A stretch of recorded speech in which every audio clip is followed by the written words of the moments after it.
வாங்கிடணும். பாத்தியா எல்லோரும் எவ்வளவு ஆவல காத்திருக்காங்க. நீ லேட்டா வந்துட்டு என்ன சொல்றியா? நான் லேட்டா வந்தாலும் லேட்டஸ்டா வந்திருக்கா. நம்ம லேட்டஸ்டான விஷயத்த சொல்லல. சுமார் 2000 வருஷத்துக்கு முன்னாடி சரித்திர நாயனாக பிறந்த நம்ம இயேசுசாமியை பத்தி தான் சொல்ல போறோம். சரிக்கா, சொல்லுங்க சொல்லுங்க, நானும் கேட்கிறேன். அதாகப்பட்டது அந்த காலத்திலே ரோம பேரரசை அகுஸ்து சீசரும் யூதேய நாட்டை ஏரோது மன்னரும் ஆட்சி செலுத்திய காலத்திலே கலிலேயாவில் உள்ள நாசரேத்தில் வாழ்ந்த மரியா என்ற கன்னிக்கு வானதூதர் தோன்றினார். மரியா வானதூதனை கண்டு அஞ்சினாள். அப்போது வானதூதன் மரியாவை பார்த்து என்ன சொன்னா? தம்பி, அதைத்தானே சொல்ல போறேன், அதுக்குள்ள கோரஸ் பாடணுமா?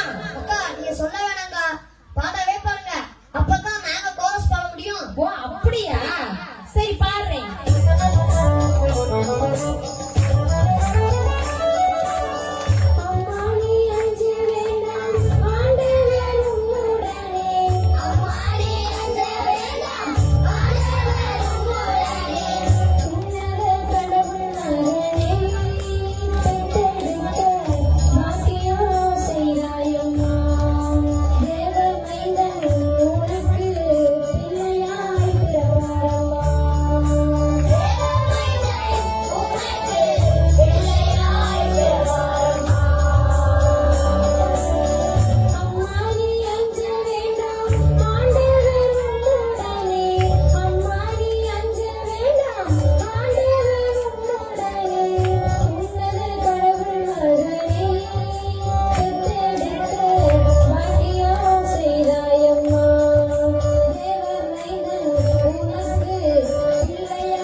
என்று மங்களவார்த்தை சொன்னார்.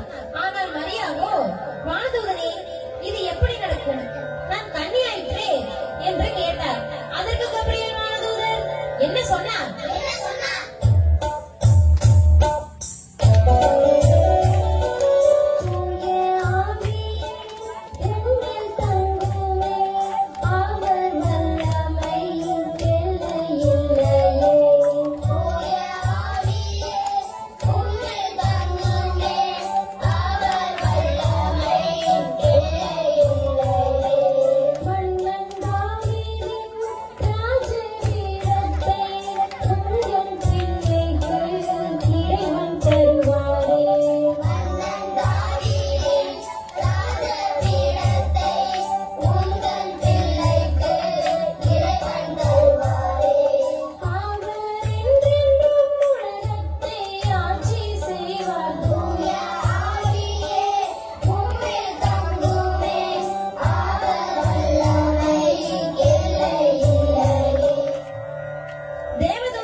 நேரா மரியாவுக்கு மன ஒப்பந்தமாயிருந்த யோசேப்பு கனவுக்குள்ள போனார்.